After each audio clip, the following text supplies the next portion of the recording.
It was the name that got me. I was like, well, I ain't listening to nobody named Guapdad. Get past but I think the second I listened to his music, I was like, okay. Whoa, and you other hippity hoppers out there that, I just like my bars and all that. I mean, y'all gonna be who you are. Big Shot. It was one line up in there where he was saying, paint a picture with my words trying to put on a scene. I was just like, ooh. So he caught me from being unique from first off, and I can appreciate different styles of hip hop. I'm not just the old head over here. Man, they don't make the music like they used to.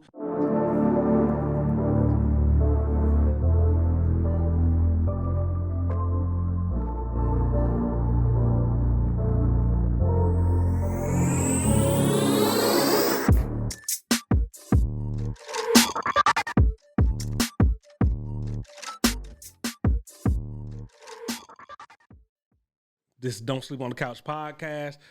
This is our music segment. Cash, who we got up first?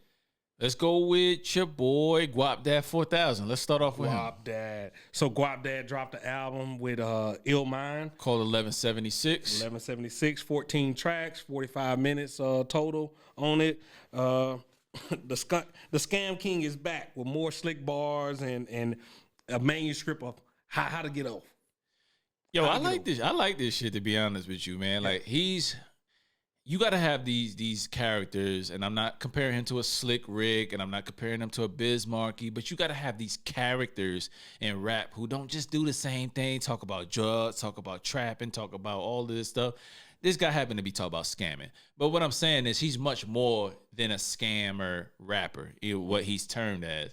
But he makes it sound so fucking funny, man. Yeah. You know what I mean? But the thing that I liked about this album really was he kind of gave us a little bit of his personal side and his upbringing. I had no idea, dude. I mean, unless, I'm not a super huge Guapdad for that. I just like the tunes that he's had in the past because they're catchy and they're off kilter. So he caught me from being unique from first off, and I can appreciate different styles of hip hop. I'm not just the old head over here. Man, they don't make the music like they used to. I'm not that guy. I'll listen to anything.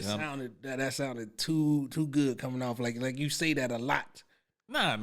Some shit is whack. Some shit is whack, and I say it.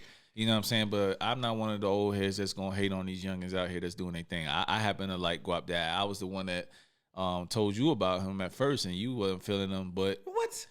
Then he put out the right thing.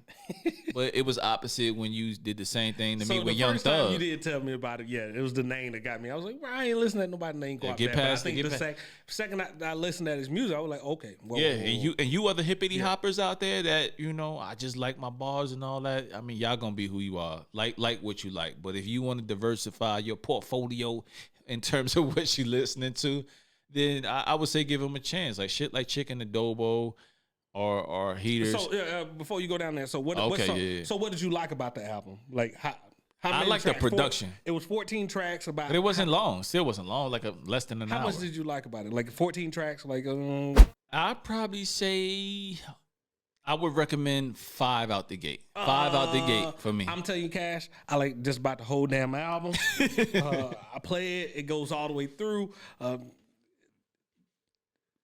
Very surprised by the tracks and the way this song the album played out. So the songs I like, that definitely give it. How Many, She Wanna, which is hilarious, by the way. That's one that was talking about scamming, where he's talking about having a threesome and taking just so he can double up on his money.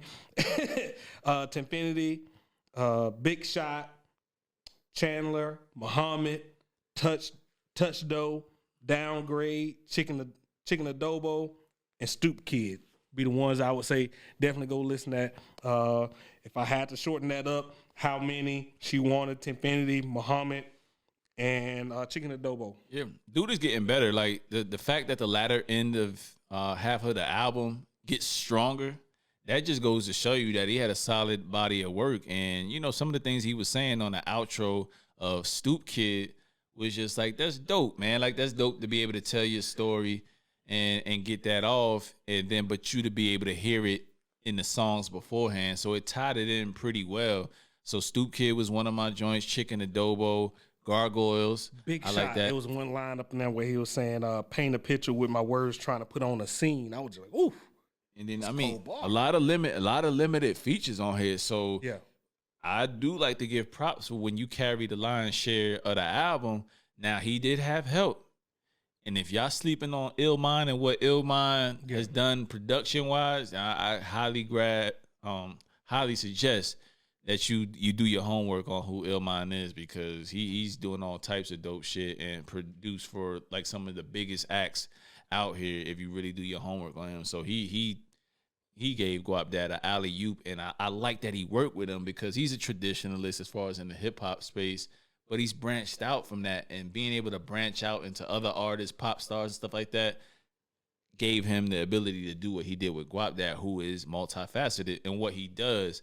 And yeah, the scam rap shit is cool, but I feel like on this project, he's becoming a true artist. Yep. So, I mean, you got to entertain at the end of the day. It ain't all about... He definitely did that. Great It ain't all about just the rapping. You got to bring the other elements to the table, too, and I think he's starting to round in the form. So, go check out Guapdad 4000's 1176. Really, really dope project. More episodes. Catch us on Apple Podcasts, Castbox, Spotify, SoundCloud, and wherever else you listen to your favorite podcasts.